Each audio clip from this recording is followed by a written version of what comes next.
महिला पर्यवेक्षिकाओं को भी बड़ा उम्मीद था सरकार से कि उनके भी वेतन में बढ़ोतरी होगी, लेकिन उनके वेतन में कोई बढ़ोतरी नहीं की गई है। गया का नाम बदल के गया जी कर दिया गया। समीकरण धीरे धीरे समझ में आ रहे हैं। उसमें ये लगता है कि एनडीए को प्रशांत किशोर नुकसान पहुंचा सकते, लेकिन अब लोग इस बात को खूब अच्छे तरीके से समझ गए हैं कि ड्रामा करने में बीजेपी का जोड़ा नहीं है। में भारतीय जनता पार्टी पूरे तरीके से नौटंकी करने में लगी हुई है। नमस्कार, फाइनल पोस्ट देख रहे हैं आप, मैं आपका आदर्श। बिहार के सियासी समीकरण लगातार बदल रहे हैं। क्या बदलाव हो सकते हैं, क्या परिस्थितियां बन सकती है, आज इन सभी चीजों पर बात करेंगे। इसके लिए हमारे साथ मौजूद हैं हमारे editor in chief Dnyaneshwar Gautam sir. स्वागत है सर आपका। धन्यवाद आदर्श। सर, बिहार का सियासी समीकरण अब समझ के परे होते जा रहा है। क्या परिस्थितियां बन सकती नहीं, देखिए, समझ के परे नहीं होता जा रहा है।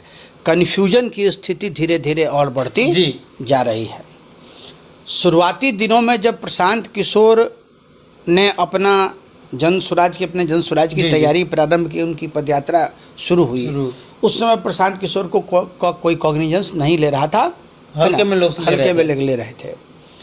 अब आज के तारीख में प्रशांत किशोर की सभाओं में पहुंचता हुआ जो जन सैलाब है, उसको देख के जनता दल यूनाइटेड में बेचैनी बढ़ गई है। कारण उसका ये है कि जो मास में बातें सामने आ रही हैं, उसमें है क्या कि अर्बन वोटर्स जो हैं वहाँ पे प्रशांत किशोर का प्रभाव थोड़ा ज़्यादा दिख रहा है।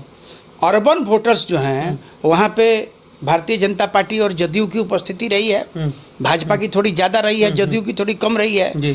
तो अगर भारतीय जनता पार्टी को नुकसान पहुँचाएंगे तो एनडीए को नुकसान होगा। सर, अर्बन मतलब शिक्षित लोग। हाँ, जो शिक्षित तबका है, जो पढ़े लिखे का तबका है, जो यंगस्टर्स का तबका है, जो युवाओं का तबका है। दूसरा, एनडीए में भारतीय जनता पार्टी पूरे तरीके से नौटंकी करने में लगी हुई है। मुद्दा बना रही है, मुद्दा किसी चीज़ को। अब जैसे अभी गाली, माँ को गाली वाला जो मुद्दा आया, उस मुद्दे में जो संभ्रांत वर्ग के लोग हैं, उन लोगों का यही मानना है कि भाई मीटिंग समाप्त होने के बाद, मंच छोड़ने के बाद, राहुल गांधी और तेजस्वी यादव के मंच छोड़ने के बाद किसी सिरफिरे ने जाके मंच से मोदी को गाली दे दी, और अब इसको बीजेपी ये कह के भुना रही है कि भाई राहुल गांधी और तेजस्वी यादव ने हमको गाली दिलवाई। तो चाल चरित्र आचरण राजनीतिज्ञों का जैसा होता है। जैसे आपको याद होगा, प्रेम शुक्ला एक जो भारतीय जनता पार्टी के प्रवक्ता हैं, उन्होंने एक दिन भरे डिबेट में माँ के बारे में बड़ी अपशब्द गाली कही। ठीक है, उन्होंने तुम्हारी माँ रंडी है, यहाँ तक शब्द का प्रयोग उन्होंने किया था। तो आचरण जिसको कहते हैं, वो आचरण पार्टी के राजनेताओं का बड़ा गड़बड़ है, और उसको लगातार भुनाने का प्रयास चल रहा है। बीजेपी के द्वारा सोनिया गांधी को कांग्रेस का विधवा भी कहा गया। ये बहुत तरह की बातें, देखिए, जुबान हमेशा फिसलती रही है। ठीक है, कांग्रेस की विधवा, है ना, तमाम तरह की बातें कही गई। तो आज हालांकि मोदी जी का जो एक बहुत ही मतलब इमोशनल एक स्पीच आया है, वो स्पीच कितना प्रभाव डालता है, लेकिन अब लोग इस बात को खूब अच्छे तरीके से समझ गए हैं कि ड्रामा करने में बीजेपी का जोड़ा नहीं है। जनता सब समझ रही है, जनता सारी बातें समझ रही है। दूसरा, एक जो बुरी स्थिति पैदा हो रही है, वो ये हो रही है कि जो परिस्थिति 2020 के चुनाव में चिराग पासवान ने नीतीश कुमार के लिए कर दी थी, वही परिस्थिति या उससे थोड़ी खराब परिस्थिति और जनता दल यूनाइटेड के लिए प्रशांत किशोर 2025 के चुनाव में करने जा रहे हैं। हालांकि अभी चिराग पासवान साथ में हैं, मांझी साथ में हैं, है ना, तो मुझे लगता नहीं है कि बहुत ज़्यादा फर्क पड़ना चाहिए। लेकिन जो समीकरण धीरे धीरे समझ में आ रहे हैं, उसमें ये लगता है कि एनडीए को प्रशांत किशोर नुकसान पहुंचा सकते हैं। हालांकि फायदा किसको होने, राजनीतिक पंडित का ये मानना है कि ज्यों चुनाव का समय नजदीक आएगा, प्रशांत किशोर का कद घटेगा और लड़ाई सीधे सीधे तौर पे एनडीए और महागठबंधन के बीच में होगी। अब एक बात तो तय मान लीजिए कि यदि प्रशांत किशोर ने अपनी मजबूत उपस्थिति दर्ज की तो सरकार महागठबंधन की बनेगी। प्रशांत किशोर की उपस्थिति कमजोर हुई तो सरकार एनडीए की बनेगी। सारा का सारा समीकरण जो है वो प्रशांत किशोर के वोट के ऊपर आके टिक गया, सेट कर गया है। अभी तक का जो समय है उसमें 10 से 14% वोट का स्विंग प्रशांत किशोर की तरफ देखा जा रहा है। अगर 10% वोट प्रशांत किशोर को आता है तो 1 से 2 सीट उनको मिलेगा। अगर 14% वोट प्रशांत किशोर को आता है तो 20 से 25 सीटें उनको मिलेगी। और अगर उस वोट के परसेंटेज को उन्होंने बढ़ा के 20-22% कर लिया तो वैसी स्थिति में 50 के करीब में सीट प्रशांत किशोर को आना चाहिए। सरकार नहीं बनेगी प्रशांत किशोर की, जैसा दावा वो कर रहे हैं। अब डिपेंड ये करता है आदर्श कि अगर वोट का स्विंग प्रशांत किशोर की तरफ बढ़ा तो सीधा नुकसान एनडीए गठबंधन को होगा, महागठबंधन मजबूत स्थिति में जाएगा। क्योंकि अगर प्रशांत किशोर को 20% वोट आता है तो आप ये तय मान के चलिए कि महागठबंधन की सरकार बन जाएगी। बिहार में कोई रोक नहीं सकता है ना। प्रशांत किशोर जितना कमजोर होंगे एनडीए उतना ही मजबूत होगा।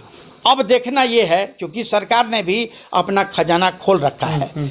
पूरे 5 वर्षों के कार्यकाल में सरकार ने जितना पिटारा नहीं खोला धन का, उससे ज़्यादा पिटारा इन पिछले 6 महीने में खोल दिया है। और केंद्र सरकार ने भी अपना खजाना खोल के उसकी चाबी नीतीश जी के हाथ में दे दिया है।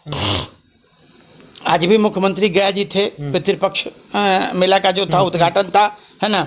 कई तरह के पैकेजेस का अनाउंसमेंट हुआ है। गया का नाम बदल के गया जी कर दिया गया। अभी पिछले दिनों आज अभी मुख्य प्रधानमंत्री की घोषणा हुई थी, जीविका दीदियों के लिए 105 करोड़ रुपए की आर्थिक सहायता की घोषणा की गई है। लगातार जो लोग नौकरी के संवर्ग में जो लोग हैं उन सबों को का वेतन जो है वेतन बढ़ाया जा रहा है। संविदा कर्मियों को अभी वेतन बढ़ाया जा रहा है। हाँ, एक बात जरूर है कि एक बड़ा वर्ग महिलाओं का, महिला पर्यवेक्षिकाओं को भी बड़ा उम्मीद था सरकार से कि उनके भी वेतन में बढ़ोतरी होगी, लेकिन उनके वेतन में कोई बढ़ोतरी नहीं की गई है। हो सकता है कि आने वाले 1-2 दिन 4 दिन 5 दिन के अंदर में उनके लिए भी कुछ उपाय सरकार करे। क्योंकि सबका संविदा से संबंधित जितने भी लोग थे सबका कुछ न कुछ वेतन बढ़ा है, सिवाय महिला पर्यवेक्षिकाओं का। तो महिला पर्यवेक्षिकाओं का भी वेतन बढ़ना चाहिए।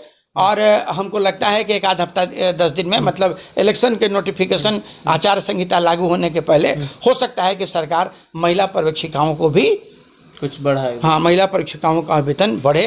हालांकि हाई कोर्ट का भी आदेश हो गया है इन लोगों का नियमितीकरण किया जाए, लेकिन अभी हुआ नहीं है। तो उस पर भी सरकार संजीदगी के साथ विचार कर रही है। और मुझे लगता है कि आने वाले समय में तो यही एक संवर्ग छूटा हुआ है। कुल मिला के अगर आप देखें तो प्रशांत किशोर के ऊपर डिपेंडेंसी है पूरे राजनीति की। और अंततो गत्वा जो राजनीतिक पंडितों का भी कहना है कि लड़ाई सीधे सीधे एनडीए और राजद गठबंधन के बीच में, मतलब महागठबंधन के बीच में होगी। चूंकि महागठबंधन का जो 2 वोट समूह है, यादवों का और मुसलमानों का, वो कंप्लीट इंटैक्ट है और उसमें कहीं कोई सेंधमारी नहीं दिख रही है ना। तो इसका जो लाभ है वो लाभ महागठबंधन को मिलेगा। और प्रशांत किशोर अगर सवर्ण समुदाय के वोट को या युवाओं के वोट को डिस्टर्ब करते हैं तो वैसी स्थिति में इसका सीधा लाभ महागठबंधन को। प्रशांत किशोर जब आए थे बिहार के राजनीति में तो ये हल्ला थी, लोग बात कर रहे थे कि प्रशांत किशोर बीजेपी की बी टीम है, जनसुराज बी टीम है।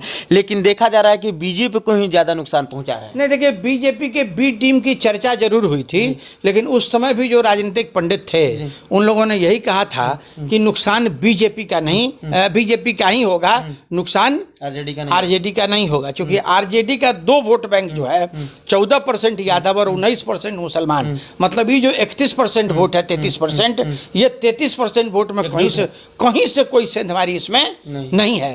प्रशांत किशोर भले 50 को मुसलमान को टिकट दे दें, 50 को यादव को टिकट दे दें, लेकिन उससे कोई फर्क नहीं पड़ेगा। वो वोट जहाँ है वहीं रहेगा। और अभी जो ये वोटर एकता रैली जो अभी की गई है, वोट बचाओ रैली जो की गई है, वो भी आप देख लीजिएगा कि तो वो भी जो रास्ता था, वो रास्ता मुसलमान और यादवों बहुल इलाकों में ही होते हुए घुमा है, ताकि उस वोट को हम इंटैक्ट अपने साथ रख सकें। तो महागठबंधन उन वोटों को अपने साथ लेके चल रही है। बहुत बहुत धन्यवाद सर आपका।